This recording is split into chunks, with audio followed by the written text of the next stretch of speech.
হরে কৃষ্ণ। রাধে রাধে। ভগবদ্গীতা বিষয়ক প্রশ্ন ও উত্তর জানতে হলে পড়তে হবে, শুনতে হবে। কুরুক্ষেত্রের যুদ্ধে কি হচ্ছে তা হস্তিনাপুরে থেকে সঞ্জয় কিভাবে দেখতে পেলেন এবং ধৃতরাষ্ট্রকে বললেন। সঞ্জয় হচ্ছেন ব্যাসদেবের শিষ্য। শ্রীল ব্যাসদেবের কৃপায় সঞ্জয় দিব্যদৃষ্টি লাভ করেছিলেন।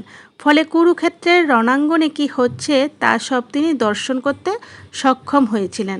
তাই তিনি জন্মান্ধ ধৃতরাষ্ট্রকে সেই সমস্ত ঘটনা বর্ণনা করছিলেন। যুদ্ধের প্রথম দিকে কৌরব পক্ষের কে সেনাপতি ছিলেন? পিতামহ ভীষ্মদেব। শ্রীকৃষ্ণ ও পঞ্চ পাণ্ডবদের শঙ্খের নামগুলি উল্লেখ করো। শ্রীকৃষ্ণের শঙ্খের নাম পাঞ্চজন্য, অর্জুনের শঙ্খের নাম দেবদত্ত, ভীমের শঙ্খের নাম পৌন্ড্র, যুধিষ্ঠিরের শঙ্খের নাম অনন্ত বিজয়, নকুলের শঙ্খের নাম সুঘোষ ও সহদেবের শঙ্খের নাম মণিপুষ্পক। যুদ্ধক্ষেত্রে বন্ধুবান্ধব ও আত্মীয় স্বজনদের দর্শন করে অর্জুনের কী অবস্থা হয়েছিল? যুদ্ধক্ষেত্রে সমস্ত বন্ধুবান্ধব ও আত্মীয় স্বজনদের দর্শন করে অর্জুনের অঙ্গ প্রত্যঙ্গ অবশ হয়েছিল, মুখ শুষ্ক হয়েছিল, শরীর কম্পিত হচ্ছিল, হাত থেকে গান্ডীব পড়ে গিয়েছিল এবং চোখ জ্বালা করছিল। অর্জুন যুদ্ধের পরিণাম সম্বন্ধে কী চিন্তা করেছিলেন?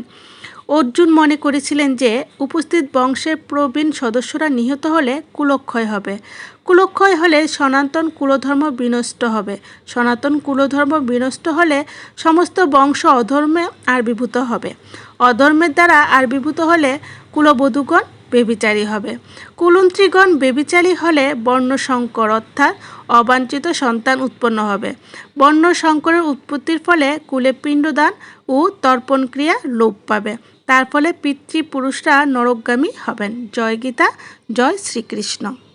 হরে কৃষ্ণ হরে কৃষ্ণ কৃষ্ণ কৃষ্ণ হরে হরে, হরে রাম